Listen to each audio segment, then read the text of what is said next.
Sudhir sir வணக்கம்.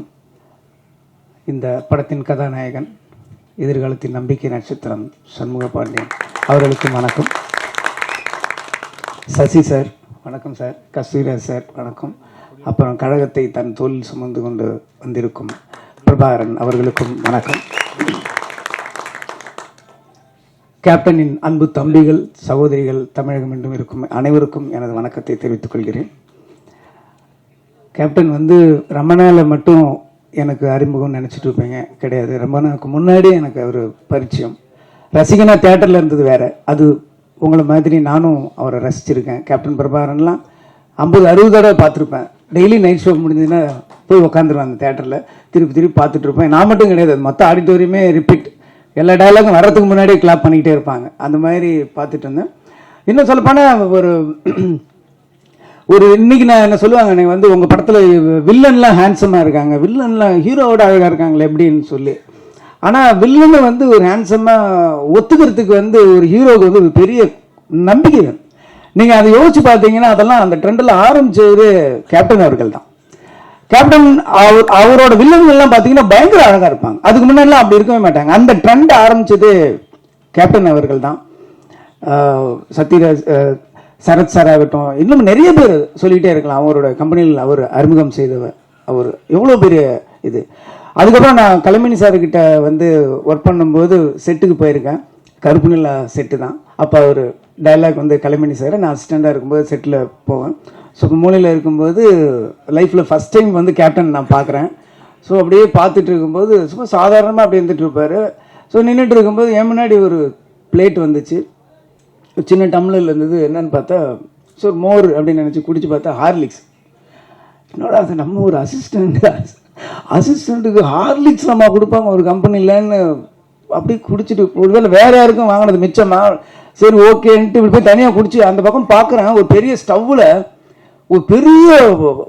ஒரு பெரிய பேரலில் ஹார்லிக்ஸை உடச்சி உள்ளே கொட்டிட்டு இருக்காங்க. நிறைய ஊரில் ஹார்லிக்ஸ் தான் உடம்பு சரியில்லைன்னா வாங்கி கொடுப்பாங்க. அப்போதான் அதையும் அப்படியே இந்த பக்கம் திரும்புறதுக்குள்ள வீட்டில் இருக்கிறவங்க எல்லாரும் அப்படியே வாயில போட்டு காலி பண்ணாங்க. ஹார்லிக்ஸ் ஒரு சினிமா கம்பெனியில் அதுக்கு முன்னாடி நான் கலைமணி சார்கிட்ட ஒரு 10 செட்டுக்கு போயிருக்கேன். அந்த மாதிரி நான் பார்த்ததே கிடையாது. ஹார்லிக்ஸ் ஆகட்டும், இளநீ ஆகட்டும், இது எல்லாருமே சொல்லியிருப்பாங்க. நான் கண்ணால் பார்த்துருக்கேன். சபரிமலை மாலை போட்டவங்கெல்லாம் கருப்புநிலால கோவாவில் ஷூட்டிங் நடந்துட்டு இருந்தப்போ அப்போ அவங்க சாப்பிட்டு இருக்கிற இடத்துக்கு வராரு கேப்டன். அவங்க பார்க்குறாரு. பார்த்துட்டு இவங்களுக்கு என்ன எதுவும் வைக்கலன்னா, இல்லை கேப்டன் அவங்க நான்வெஜ் சாப்பிட மாட்டாங்க, மாலை போட்டிருக்காங்கல்ல, அவங்களுக்குலாம் பக்கோட போடி அப்படின்னு அப்போ சொல்கிறாரு. எனக்கு எப்படி ஒரு கேப்டன் ஒரு படத்தோட கதாநாயகன் தனக்கு என்ன இருந்து மட்டும்தான் பார்ப்பாங்க. ஃபுல்லாக எல்லாருமே சாப்பிடணுன்ட்டு அந்த வயிறு நிறையணும்னு நான் நிறைய விஷயம் கண்ணால் பார்த்துருக்கேன். அந்த ராஜபாதர் ஸ்ட்ரீட்டு கூட நம்ம பாண்டி பஜாரோட பேரல் ஸ்ட்ரீட் போகும்போது அந்த கம்பெனிக்கு நான் போயிருக்கேன். போயிட்டு இருக்கும்போது வெளியில் ஒரு 500 பேர் நிற்பாங்க. எப்பயுமே ஒரு 500 பேர் இருப்பாங்க. அப்போ கேப்டன் அவர்கள் அவர் கையால் அந்த பாக்கெட்டு சாப்பாடை கொடுப்பாரு. அதை நான் பார்த்துருக்கேன், எங்கனால பார்த்துருக்கேன். அந்த பக்கம் இருக்கிற மீடியேட்டர்ஸ் எல்லாருக்குமே அது ஒரு ஹப் மாதிரி இருக்கும். அந்த மாதிரி ஒருத்தரை நான் பார்த்தது நிறைய விஷயம். அந்த கேப்டன் பிரபாகரன் அந்த ஹெலிகாப்டர் ஷாட் அப்போ நான் இருக்கேன். அந்த டைமில் நான் கீழே இருந்தேன். அப்போ அதே மாதிரி சொன்னாங்க, டூப் போட்டு பண்ணிக்கலாம் அப்படின்ற மாதிரி சொன்னாங்க. அன்னைக்கு இவங்க 2 பேருமே வந்திருந்தாங்க, அண்ணியும் வந்திருந்தாங்க. அன்னைக்கு செட்டுக்கு ஒரு அம்பாசடர் காரில் வந்தாங்க, நல்லா ஞாபகம் இருக்கு. அன்னைக்கு அந்த 10 ஷூட் அப்போ அவங்க இல்லைன்னு நினைக்கிறேன். அப்போ மட்டும் சொல்லிட்டாங்க, நீங்கள் அன்னிக்கிட்ட மட்டும் டூப் போட்டுதுன்னு சொல்லிடுங்க அப்படின்னு சொல்லிட்டு சொன்னேன். இல்லை கேப்டன் வேணாம், மாஸ்டர் ராக்கி ராஜேஷ்னு நினைக்கிறேன், அவர் சொன்னார், நான் டூப் போட்டு எடுத்துக்கலாம் அப்படின்னு. ஏன் டூப்புக்கும் ஒரு உயிர் தான், அவனுக்கு மட்டும் 2 உயிராக இருக்குது அப்படின்னாரு. அதெல்லாம் அவங்கள பக்கத்தில் இருந்து எந்த மைக்கும் கேமராவும் இல்லாமல் காதால் கேட்கும்போது ஒரு பெரிய மிரட்சி உண்டாயிடுச்சு, ஒரு மரியாதை உண்டாயிடுச்சு. அதுக்கப்புறம் அந்த ஷாட் அவரே பண்ணார். ரொம்ப கஷ்டம், நீங்கள் நினைக்கிற மாதிரி கிடையாது. ஒரு ஹெலிகாப்டர்ன்றது இந்த பக்கம் வெயிட்டு போட்டால் இந்த பக்கம் அதுக்கு தகுந்த மாதிரி வெயிட் போடணும், இல்லைன்னா அன்பேலன்ஸ் ஆகி ஹெலிகாப்டர் அது மேலே இதாக ஆரம்பிச்சிடும். இப்போ இருக்கிறதுல ரொம்ப ஸ்ட்ராங்கு. அந்த மாதிரி இருக்கும்போது கேப்டனோட வெயிட்டை மெஷர் பண்ணி அதுக்கு தகுந்த மாதிரி இந்த பக்கம் ஒரு வெயிட் வச்சு அதை பேலன்ஸ் பண்ணி இங்கேருந்து போனால் நீங்கள் ஒரு 20 அடிக்கு மேலே தான் ஒரு கேப்டன் தெரியும். அதுக்கப்புறம் போனால் ஒரு உருவம் தெரியும். இங்கேருந்து ஒரு ஜூம் எவ்வளோ ஃபாலோ பண்ண முடியுமோ அவ்வளோதான் தெரியும், அதுக்கு மேலே தெரியாது. ஸோ எவ்வளோ நடிகர்கள் நடிக்கும்போது ஒரிஜினல் பண்ணுவாங்க, பாடி டபுள் பண்ணுவாங்க, ஃபேஸ் ரீப்ளேஸ் பண்ணுவாங்க, சிஜி பண்ணுவாங்க, எவ்வளவோ பண்ணிட்டு நான் தான் பண்ணேன்னுவாங்க. ஆனால் தான் பண்ணிட்டு வெளியில் நான் பண்ணேன்னு சொல்லாதீங்க, டூப் பண்ணேன்னு சொல்லுங்க அப்படின்னு சொல்லுவேன். ஒரு ஒரு பெரிய மனசு உள்ளவர் நான் அன்னைக்கு தான் நான் நேரில் பார்த்தேன்.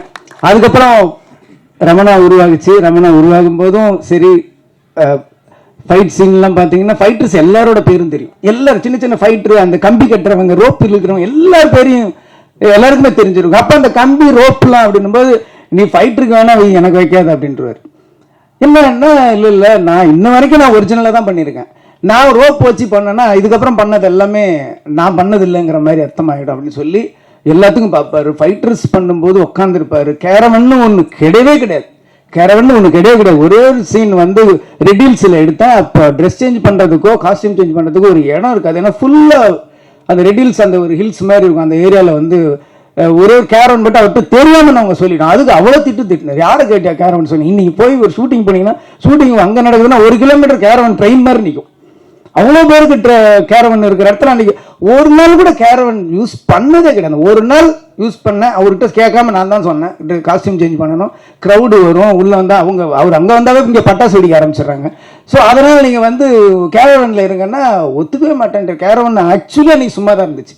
அதுலேயும் சேர் கூட இப்படி சாயிற மாதிரி சேர் மாட்டேன். ஒர்க் பண்ண சில பேருக்கு தெரிஞ்சிருக்கும். நான் சொல்கிறது ஒரு புள்ளி கூட போய் கிடையாது, மிகப்படுத்தவும் கிடையாது. ஒரு ஸ்டூலில் உட்காந்துருவார். பின்னாடி சாய மாட்டார். பின்னாடி கூட அப்படியே உட்காந்துருப்பார். அப்படியே உட்காந்துட்டு யார் என்ன பண்ணுறா அதை மட்டும்தான் பார்த்துக்கிட்டே இருப்பார். விறுவிறு வேலை நடக்கும். மற்றவங்க என்ன வேலை பார்க்குறாங்க, வேகமாக வேலை நடக்குதா, என்ன சாப்பிட்றாங்கன்றது மொத்தமாக அப்படி ஒரு நெட்வொர்க் மாதிரி வச்சுக்கிட்டு எல்லாரோட கேரையும் எடுத்துக்கிறவர் அவர். ஈவன் டயலாக்லாம் உங்களுக்கு வந்து தெரியாது. ரமணால வந்து எந்த டயலாக்குமே நான் 2 டேக் மேலே போனதே கிடையாது.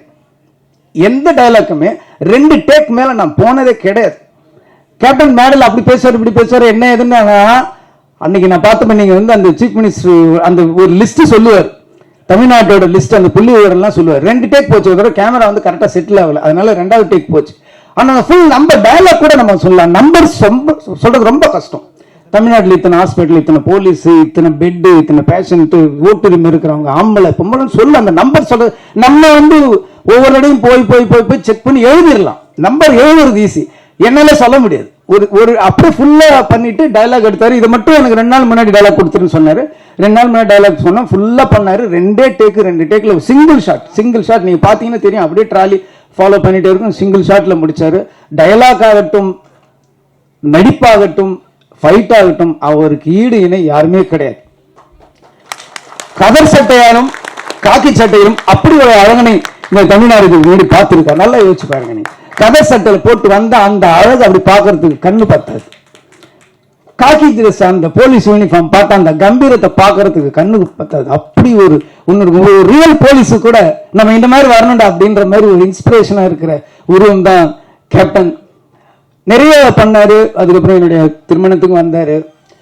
ஏன் இப்படி சும்மா மொட்டை பையனாக சுத்திட்டு இருக்க, முதல்ல கல்யாணத்தை முடி, உடனே குழந்தை பெற்றுருன்னு சொல்லி யார் எந்த ஹீரோ இப்படி சொல்லுவாங்க? யோசிச்சு பாருங்க. படம் நடிச்சா அதுக்கப்புறம் நம்பரை டெலிட் பண்ணி அடுத்த படம் ஹிட்டு, திருப்பி ஒர்க் பண்ணாதான் திருப்பி நம்பரே சேவ் பண்றேன். இந்த உலகத்துல அவன் என்ன பண்றான், என்ன பண்று இப்படின்னு வந்து என் கல்யாணத்து வரைக்கும் வந்து சிரமம், எவ்வளவு சிரமம். இங்க இருந்து இங்க செங்கல்பட்டு தாண்டும் போதுல இருந்தே வண்டி டிராபிக் ஜாக ஆரம்பிச்சிருச்சு. கிட்டத்தட்ட ஒரு 7,000 8,000 வெஹிக்கிள்ஸ் எல்லாமே தொண்டர்கள் தான். அன்னைக்கு வரலாறு காணாத கூட்டம்னா எனக்காக கிடையாது, கேப்டனுக்காக. அந்த ஸ்டேஜில் அவ்வளவு கூட்டத்தில் நாங்க 2 பேரும் இப்படி முண்டிட்டு இருந்தோம். அவ்வளவு ஒரு வரலாற்று சிறப்புமிக்க ஒரு திருமணமா என்னுடைய திருமணத்தை மாற்றின ஒரு கேப்டன் அவர்கள். ஒரு அற்புதமான மனிதர். இங்க வந்து கஸ்தூராஜா சார் வந்து நானும் ஒர்க் பண்ணிருக்கேன்னு எனக்கு சின்ன பொறாமையா இருந்தது. எனக்கு மட்டும்தான் அந்த பெருமை இருக்குன்னு நினைச்சு அவரும் ஒர்க் பண்ணியிருக்காரு.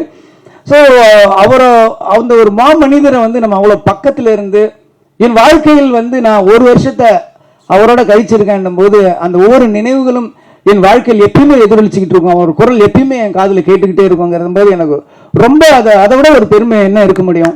அப்படி ஒரு மாமனிதர் நம்ம மண்ணில் இருக்கு இருந்தாரு. ஒரு பெரிய நம்ம வாழ்க்கையில் எப்பயுமே நம்ம கடவுள் வந்து எப்பயோ ஒரு வழியை வந்து நமக்கு என்னைக்குமே ஒரு இழப்பையும் ஒரு பிரிவையும் நமக்கு வந்து யாராலையுமே ஈடு செய்ய முடியாது. எந்த மருந்தாலும் அதற்கு அதை ஆற வைக்கவும் முடியாதுன்றது வந்து கேப்டனுடைய இழப்பு. இருந்தாலும் கேப்டன் ஒரு அற்புதமான 2 சிங்கக்குட்டிகளை கொடுத்திருக்காரு. கேப்டன் வந்து எல்லாருக்கும் எல்லாமே கொடுத்திருக்காரு. ஆனா யாருக்குமே கொடுக்காத ஒண்ணே ஒண்ணு இந்த படத்தோட ஹீரோ கொடுத்திருக்காரு. அவரோட 2 கண்கள். அந்த கண்ணு போதும் கேப்டன் பாக்குற மாதிரி அப்படியே இருக்கு. எவ்வளவு பேருக்கு இண்டஸ்ட்ரியில இருக்கிற ஒரு வாழ்க்கை கொடுத்திருக்காரு. ஆர் சுந்தரராஜன் மாதிரி சார் மாதிரி ஒரு வில்லேஜ் படத்தில் நடிப்பார். அந்த பக்கம் பார்த்தா ஆர்மியோட ஃபைட் பண்ணிட்டு இருப்பாரு. ஃபிலிம் இன்ஸ்டிடியூட்டோட இன்னும் அடையார் ஃபிலிம் இன்ஸ்டியூட் அந்த டைம்ல வந்து அவ்வளோ, இன்னைக்கு இருக்கு விஸ்காம் அவ்வளோ இருக்கு, அன்னைக்கு டைம்ல அடையார் ஃபிலிம் இன்ஸ்டியூட் வந்து உள்ள வந்தது Aabavanan sir, Selvamani sir, Udayakumar sir, அவ்வளோ பெரிய இன்ஸ்டியூட்ல அந்த டிஎஃப்டில இருந்து வெளில வந்ததுக்கு எல்லாமே ஒரே காரணம் வந்து கேப்டன் அவர்கள் தான். இன்னைக்கு வந்து நடிகர் சங்கம் ஆகட்டும் எவ்வளோ பேர் உருவாக்கி இருக்காரு. அவர் வீட்டில இருந்து ஒரு பையன் வந்து நம்ம இண்டஸ்ட்ரிக்கு வந்திருக்காருன்னும் போது நம்ம வந்து 2 கையை விரிச்சு அவருடைய வாரி அணைச்சிக்கணும் அவரை. அது வந்து அவர் சொன்ன மாதிரி இது கேட்கறதுக்கு எனக்கு உரிமை இருக்குன்னு சொல்றாரு, என்ன செய்யறதுக்கு எங்களுக்கு கடமை இருக்குங்கிறது தான் உண்மை. அதனால பத்திரிகை நண்பர்கள் ஒரு 2-3 படத்துக்கு அவர் படங்கள்ல நல்லது மட்டும் எழுதுங்க, நம்ம அதுக்கப்புறம் நம்ம ஒரு கரெக்டா பாத்துக்கலாம். ஆனா அந்த ஃபர்ஸ்ட் என்கரேஜ் பண்ண வேண்டியது உங்க கையில தான் இருக்கு. இண்டஸ்ட்ரியில இவ்வளவு பேர் என்ன மாதிரி எவ்வளவு பேர் வாழ்ந்துட்டு இருக்காங்க, எவ்வளவு பேர் எத்தனையோ வயிறுகள் இன்னமும் சாப்பிட்டுட்டு இருக்கிறதுக்கு அவரு காரணமா இருந்திருக்காரு. அதனால அவருக்கா இந்த படம் மிகப்பெரிய வெற்றியை நம்ம கொடுக்கணும், அது அடையும். ரொம்ப பிரமாதமா இருக்காரு. எனக்கு ஒரே சந்தேகம் தான், எப்படி இவருக்கு கட் அவுட் வைப்பாங்கன்னு நான் ஆச்சரியப்படுறேன். ஏன்னா இவரே கட் அவுட் மாதிரி இருக்காரு. இவ்வளவு ஒரு கம்பீரமான ஒரு கதாநாயகன் தமிழ் சினிமா கிடைச்சிருக்காரு. ரொம்ப சந்தோஷமா இருக்கு. வளர்ந்து வாங்க, ரமணா 2 எடுப்போம். திருப்பியும் வந்து நம்ம கேப்டனை வந்து நம்ம காட்டுவோம். இந்த படம் ரொம்ப அற்புதமா இருக்கு. யானை வச்சு பண்ணிருக்காரு. யானையும் ஒரு சிங்கம் நடிச்ச மாதிரி தான் இருந்துச்சு எனக்கு பார்க்கும்போது. கள்ளழகர்லயும் கேப்டன் அவர்கள் வந்து யானையோட நடிச்சார். அப்போ ஒரு இன்டர்வியூல நான் படிச்ச ஞாபகம் இருக்கு. நான் வந்து யானை வந்து அப்படியே ஒரு குழந்தை மாதிரி பிஹேவ் பண்ணுது, நானே ஒரு யானை வாங்கலான்னு இருக்கேன் அப்படின்னு ஏதோ ஒரு இன்டர்வியூல அவர் சொன்னது மாதிரி நான் படிச்ச ஞாபகம் இருக்கு. அவ்வளோ ஒரு அற்புதமானவர். இன்னும் சொல்லப்போனால் ரொம்ப கடினமான உழைப்பாளி. சேலத்துல இருந்து ஒரு இதுலையும் நான் பத்திரிகையில படிச்சதேன், சேலத்துல இருந்து ஊட்டிக்கு பைக்ல ஷூட்டிங்க்கு போனார் அப்படின்லாம் நான் படிச்சிருக்கேன். அவ்வளோ கடுமையான உழைப்பாளி. உழவன் மகன் படத்துல வந்து ஏவிஎம் ஸ்டுடியோல 2 ஃப்ளோர்ல வந்து ஒரு ஃப்ளோர்ல வந்து ஃபைட் எடுத்துட்டு இருக்காங்க. ரிலீஸ் ஃபிக்ஸ் பண்ணியாச்சு. ஒரு ஃப்ளோரில் வந்து ஃபைட் எடுத்துட்டு இருக்காங்க, இன்னொரு ஃப்ளோரில் வந்து சாங் எடுத்துட்டு இருக்காங்க. ஸோ இங்கே ஒரு யூனிட் இங்கே ஒரு யூனிட் இருக்கு. இங்கே ஃபைட் பண்ணுறாரு, அங்கே போய் சாங் நடிச்சிட்டு வர்றாரு. 2 பேர் மாற்றி ஒரு 4-5 டேஸ் கூட நடித்தவங்க ராதா இவங்க எல்லாமே மயங்கி விழுந்துட்டாங்களாம். அப்பவும் ஹார்ட் ஒர்க் பண்ண ஒரு அற்புதமான ஒரு. ஸோ கேப்டன் வந்து எல்லாத்துலேயுமே ஒரு 100 மார்க் வாங்கின ஒரு உழைப்புலையும் சரி. நீங்கள் வந்து கேப்டன் வந்து வீட்டில் பார்த்துருப்பீங்க, நாங்கள் பக்கத்தில் செட்லேயே பார்த்துருக்கோம். அவர் அளவுக்கு நீங்களும் கடினமாக உழைக்கணும். அதே அளவுக்கு புகழ் கொடுக்கறதுக்கு தமிழக மக்களும் ரெடியா இருக்காங்க. எல்லாரும் அவருக்கு வாழ்த்துக்களை சொல்லணும். நீங்களும் இந்த படம் மிகப்பெரிய வெற்றி அடையணும். இந்த படத்தோட இயக்குனர், ஒளிப்பதிவாளர் எல்லாருமே நல்லா பண்ணியிருக்கீங்க. எல்லாருக்கும் என்னுடைய வாழ்த்துக்கள். படம் மிகப்பெரிய வெற்றி அடையணும்னு சொல்லி நான் இறைவனையும் கேப்டன் அவர்களையும் வேண்டிக் கொள்கிறேன். நன்றி.